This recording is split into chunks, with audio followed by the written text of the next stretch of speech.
I'm Xiaoyin. I've raised tens of millions of dollars from Andreessen Horowitz, OpenAI, and Founders Fund. So I have tons of experience fundraising. And then a lot of my founder friends have been asking me how they fundraise. So today I want to give you a crash course. Hopefully, before this course, you know nothing about fundraising. After this course, you're Andreessen Horowitz ready. Okay, so now you have an idea. You really want to start fundraising. What is the right way to think about it? First is like, what are the stages of fundraising are there, right? So typically there's angel. You could also say that's a friends and family. Those are individual who are like kind of like your idea and give you some money. Accelerator is like somewhere like that where they can give you a few $100,000. And then you have like pre-seed.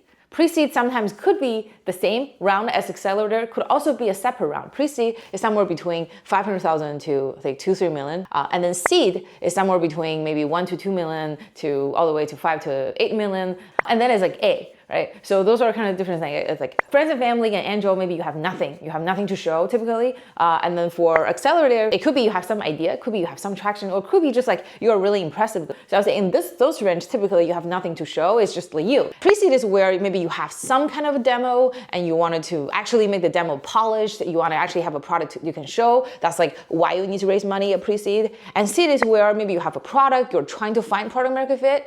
You have some ideas on like how you want to actually go about it. Or you have some idea on what the feature people like, but you really wanted to actually go to market to see how people respond to it and then iterate. A is where you know who are the customer, what they try to do, how you can get to more customers. In other words, you have product market fit. That's where A. And then B and C, D is where, okay, you actually want to scale this company from whatever, 1 million, 5 million revenue to like 10 million, $20 million revenue. That's where you do like BC. Those are considered growth stage, right? So that's typically the way it works. But in reality, it's not like you have to go through angel, accelerator, pre-seed, seed. A lot of time people just skip. They directly skip to seed. Sometimes they do a pre-seed and they directly skip to A. So that's also okay. So those are just nomenclatures. Obviously, from your point of view, you want to raise more money at a higher valuation while not giving away a lot of your equity, right? So if you can directly skip some few rounds and then directly go with seed or directly go with A, dude, you're gonna literally raise so much money at such a high price without diluting any of your equity. That's awesome. But obviously that also means you need to either show more progress or you need to have a better network. So that's kind of the different stages. And then the takeaway is that you can skip any stages if you want. So angel typically means they're individual. Either they're established founder or they're some executive that have some money. They want to support younger generation. That's typically angel. VC, it really means they're some kind of institution where the money is not their money, it's someone else's money, they're helping them manage money. There are different definitions of VC. And I would say like typically the multi-stage fund are not really investing in super early sometimes. Like Andreessen does not typically do the pre-seed. Obviously, recent year I've seen more multi-stage VC, meaning there's the big money. They started to invest earlier and earlier. So it's possible that you, without having anything, you can get Andreessen to fund you. But it's typically less likely because they require a lot of traction. But the seed stage VC are typically the one that's not super big. They maybe have 100 million, sometimes they have 50 million that they're managing, and they basically like maybe invest somewhere between 1 to 3 million to lead a round. So that's the seed stage VC. So the way to think about VC is really thinking about what stage are they specializing in? Are they a lead VC or are they a follow VC? So lead VC means they're the one that can say, I will take more than 50% of your round. If I want to raise 3 million, the lead VC is the person who say, I can do at least 1.5 and I will set the term. I will say, I will do like, 1.5 at this price. Well, I will cover your entire $3 million round. That's the lead stage VC. So they typically set terms and they do all the due diligence and they ask you all the questions. So it's possible that when you're talking to VC, you were talking to follow VC. So they actually cannot make any decision for your round. So I would suggest if you actually want to complete your round, you should go with the lead stage VC first, and then when they actually have found a lead, then those follow stage VC will follow. So that's very important. You wanted to know that you're talking to the lead VC, not somebody who can just follow. Because if you talk to 5 follow VC, they say they will invest in you, they love you, but they'll wait until you find a lead. And then you don't find a lead, then they all like leave. So that's kind of how it works. So how do you decide if you want to do angel or VC? Again, I'm saying like VC, you really have to think about, are you talking to the pre-seed VC? Are you talking to the seed VC? Sometimes pre-seed seed could be one type of VC. Sometimes seed and A could be one type of VC. Or do you talk to multi-stage VC? People like to say that if you can find a specialist VC who only invest in seed is actually ideal, because other like big fund, like multi-stage VC like Andreessen, they do follow what the top seed VC, I think right now is Pair VC, for example, they do follow what Pair VC is investing. It's likely that because they know Pair has a good reputation, when Pair gives you money, it's a good company to track. So all those multi-stage VC want to talk to you. So that's a good way to have good signaling. Signaling means when this VC invests in you, all the other VC think you're the shit, right? That's signaling. They're also a good idea. Sometimes you may see Andreessen wanted to invest in you in the very beginning, right? So there's pros and cons to that. The pro is that once Andreessen invests in you at the very early stage, like my previous company, they did a seed. Literally every single company and every single VC knows about you because they all know, oh, Andreessen invests in you, right? It's very easy for you to maybe like wanted to talk to whatever many VC you want to talk to. Everybody wants to talk to you. So that's great. It's more likely that, other VC may come and preempt you for later round. Like that's kind of how we did. Andreessen did our seed, and then there's tons of VC trying to preempt us for Series A because Andreessen did seed. So that's great. The risk is that if you mess up, let's say Andreessen didn't invest in your A, they did your seed, but they didn't invest your A, then everybody know that you fucked up. Everybody know that you're not a good company. Then it's very hard for you to get funded by anybody. I think a lot of people tend to ignore is really the connection with VC. If some VC like you and they really think you're really smart, sometimes they may get coffee with you and then you get latte and then he just like give you a check, right? So it's possible. So I think it's very, very, very, very important to make good connections with VC, or at least have a good reputation. So you really need to really try to social engineer, right, your network so that you can actually be known to VC and they actually think highly of you. That's probably equally as important, if not more important, than having a good idea at the early stage. You probably have seen a lot of podcasts by YC that says you must have a co-founder or we don't invest in solo founder. I think in reality, that's true. If you're a solo founder, they prefer less. But I've seen a lot of people get funded with just one person. If you actually look into the Carta stats recently, they're talking about the percentage of startup that only have solo founder. And that number has increased to 30+%, which is the highest, among the recent years. Now with AI and everything, it's very increasingly possible to have just one person start the whole thing. So it's totally doable. But I would say people prefer to have multiple co-founders. If you can't find a good co-founder, it's better to just do it yourself and make some progress than try to find some other co-founder that you really don't trust just for the sake of saying that.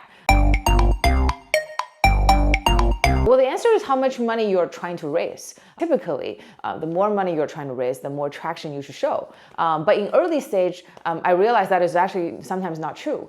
So some people have nothing to show, but they are like some executive from Facebook or like Google, or they have like OpenAI. If you're from OpenAI, then you can raise 100 million, without anything. But a lot of people, I would say, like if they know the right VC and the VC already like them, then sometimes they don't need anything. But if they don't know any VC, don't really have a track record, then I think it's better if you have something to show. Whether you have a long wait list or you have some kind of demo and you make some money, or at least some people will start testing it, the more likely you're going to raise more money.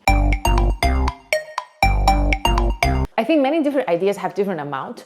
For example, if you're trying to build the next frontier model, you need 100 million.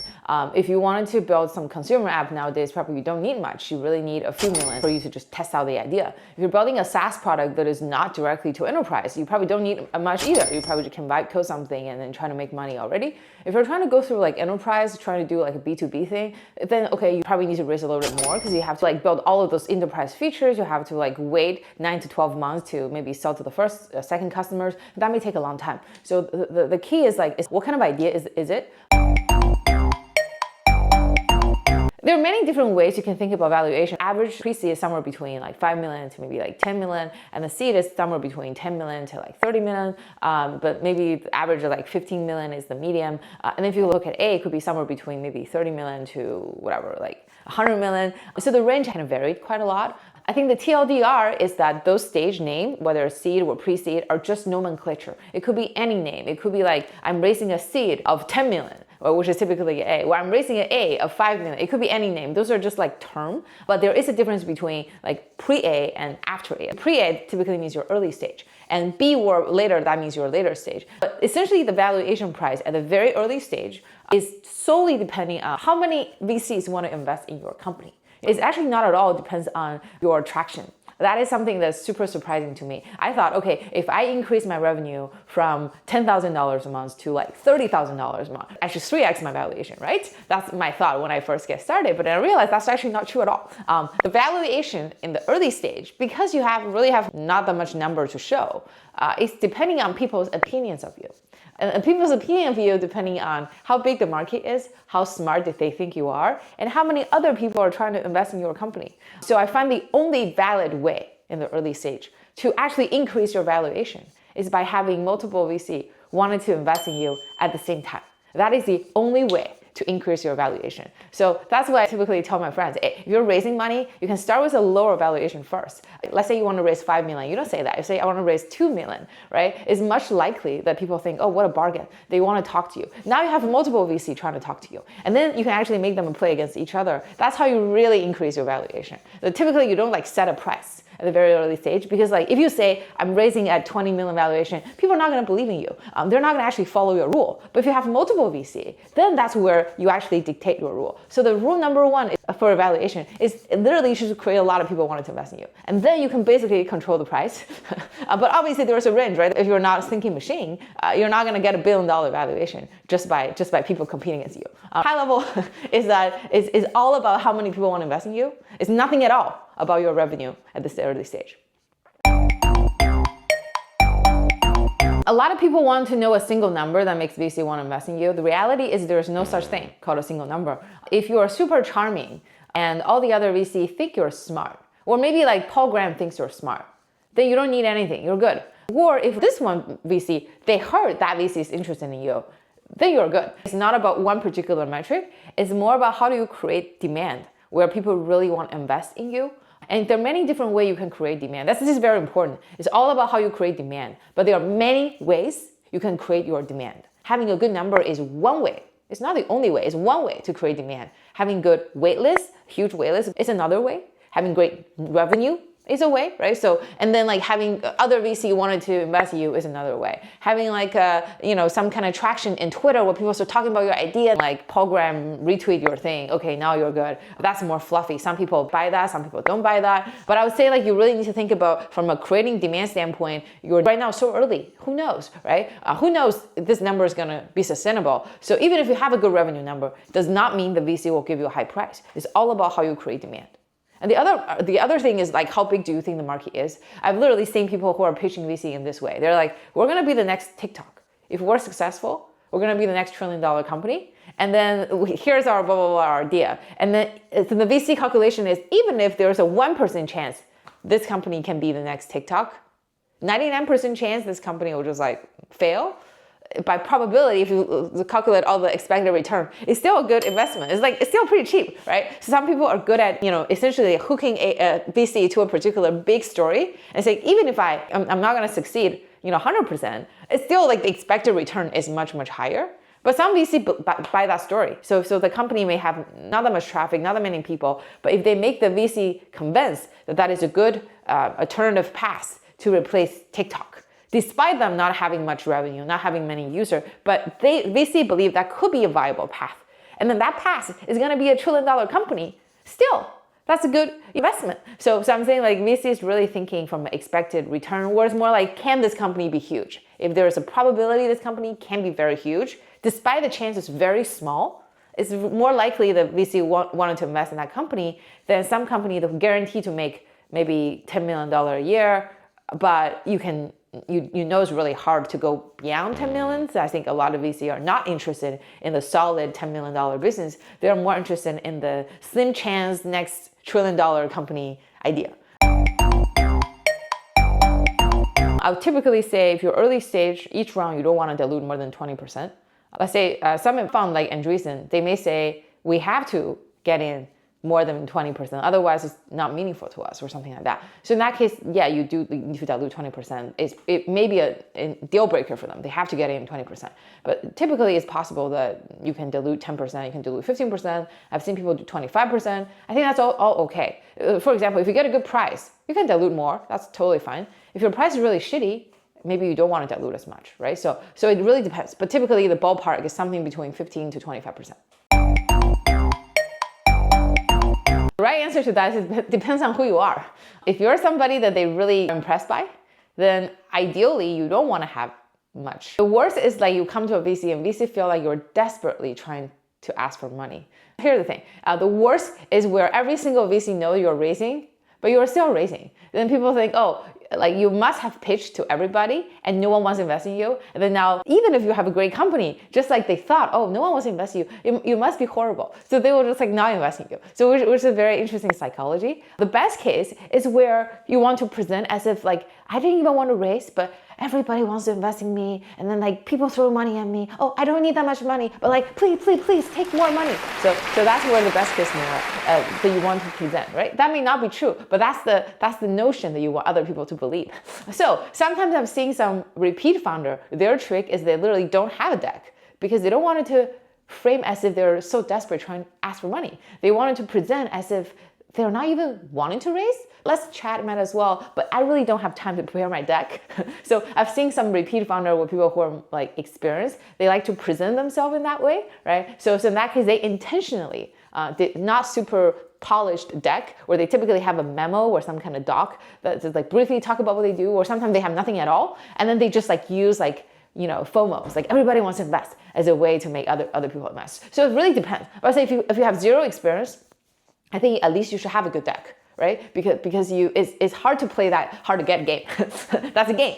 So at least you should have a good deck that present like why why now, what is your TAM of your company, it's like and stuff like that. At least have a polished deck, but you may not need to use it. Right? You can have it first, but then you can try to figure out a way you can socialize with some VC, see if you can impress them without much deck. And then when they're showing interest, that's when you do the deck. But when you're doing the deck, you're basically telling VC you're raising now. So the clock start counting, right? Meaning like the VC know, okay, you're fundraising January 1st, 2026. If February 1st, 2026, I'm still seeing you fundraising, then I think you're probably not a really good company. If you don't feel like you're there, then maybe don't have a deck that you present to VC yet. Just socialize the idea and then do it later. The best pitch deck example, there's a few you should check out. There's a Sequoia has a, I think pitch deck template. You should use that. And then I think YC has a different template.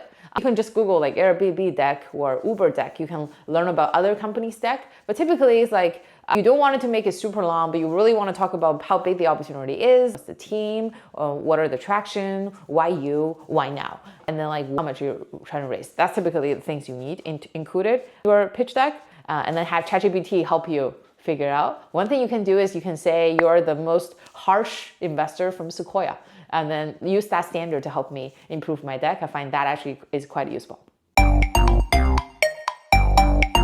If you don't know anybody, here are a few ways, right? YC likes to say that you should apply for YC if you know no one. I think it's still a good recommendation. But the other way is that you can look into the portfolio company that Andreessen invests in or Sequoia invests in and try to be friends with the founder. How do you be friends with founder? It could be like pitching them, making them advisor, could be like asking them to be your angel investor. But that's a really good shortcut. Could be like they went to the same school as you, they used to work with you, whatever. So that's a good way. So if you can get connected to a founder that those VCs invest in, and then the founder really think you're a good founder and they can champion you, and then the founder can literally introduce you to other VC. And then actually the VC think highly of their recommendation from the founder, sometimes more than the associate, right? So if you can find a good founder who this VC that you wanted to pitch to has invested in, I would say that's actually the killer shortcut. It depends on like how much money you're trying to raise, right? If you can quickly close your round, then you don't need to talk to many investors. If you really you receive a lot of no's, obviously you need to talk to more investors. So it's really up to the situation. There's not a particular number to it. Typically the way it works is that I highly suggest you don't talk to 100 investors out of blue all at the same time without having anybody that shows interest, because then everybody knows you're raising and then they know you failed to raise. And then it's going to be harder for the next 100 to invest in you, right? So I think the easiest way is you trying to socialize with investors, and then maybe you wanted to get to know them, you wanted to whatever, present yourself, and you can just like ask their feedback about your idea without actually talking about you wanted to raise. In that case, it's not super serious, and then you can start with a few investors, gauge their interest level. If their interest level is very high, then okay, you can probably talk about raising something. And then when you have one investor who are interested, then talk to 100 investor at once in the same week or in the same 2 weeks or something. I would say 50% of your fundraising effort is spending on the first investor who may give you a good term. Essentially the first lead investor. 50%, probably 80% of your effort is on getting the first investor to say yes, who can actually lead you around. That is the majority of the effort. Once you have that, maybe it's a shitty term, maybe the price is not good, maybe you don't like that, but it doesn't matter. That person give you an offer, that's great. And then you can use that to essentially talk to all the other investors super quickly, and that's how you raise the price, that's how you raise your valuation. But you really need to have the first person to say yes for you to actually then raise your price and talk to a lot of investors. Literally, you talk to 5 people, all they say is no. You should think about the story. Maybe there's something wrong with the story. Maybe there's some legit concern. You should figure out, do you want to keep raising with that story, or you want to change your story a little bit? If you don't change your story, if just by talking to more people, it could be possible you can eventually raise. But sometimes it's the way that you present your story. Maybe there's some legitimate concern that if you just change your framing, all of a sudden you are more popular. In that case, you should probably reflect and change your framing and then try to talk to more investors. VC are the most hypocritical animals. What does that mean? They're always so friendly to you. They will never say no. They will never reject you. Most of the time, they just like ghost you, right? So like if you send to them, sometimes you have a great conversation, then they just suddenly ghost you. They just don't respond. You're like, what the heck? But that means they're not interested. But they don't tell you we're not interested. Or sometimes you talk to them and then they're like, oh, this is a great idea, great founder. And then they just don't follow up. Sometimes you ask them what's the feedback and they'll be like, this is just not the right stage for us, right? They're like, what does that mean? I thought you are investing in this stage, but they're like, this is just not the right stage for us. Typically, that just means that's no, right? Typically, if they're not saying yes, that's no. But there are many reasons. Their actual reason could be they think you're not a good founder. It could be they think your company idea is stupid. They think your market is not big enough. They think their other competitor that they're talking to is more impressive than you. There are many actual reasons why they're actually not investing in you, but I would say 99% of them will never tell you.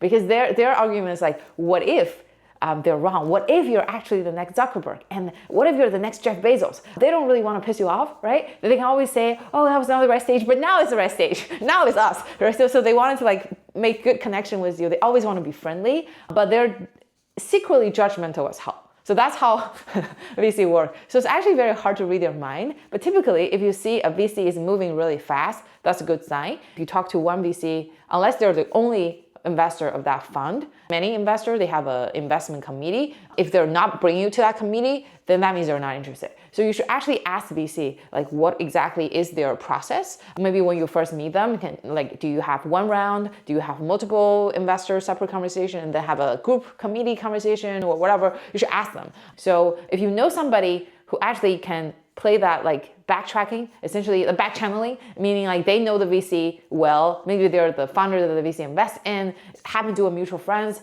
then you ask the mutual friends to help you ask what's going on, dig what's going on. It's more likely you can get an actual reason. But again, if they're not feeling like they're pushing you all the time, they're asking all the questions, they're constantly having new questions to ask you, that typically means that's no. We covered a lot about fundraising today. I'm sure you have questions on what are the terms, how do you negotiate with VC, what does the legal process look like? We can talk about that next time. If you have any questions about fundraising or anything else, just comment. I'll reply.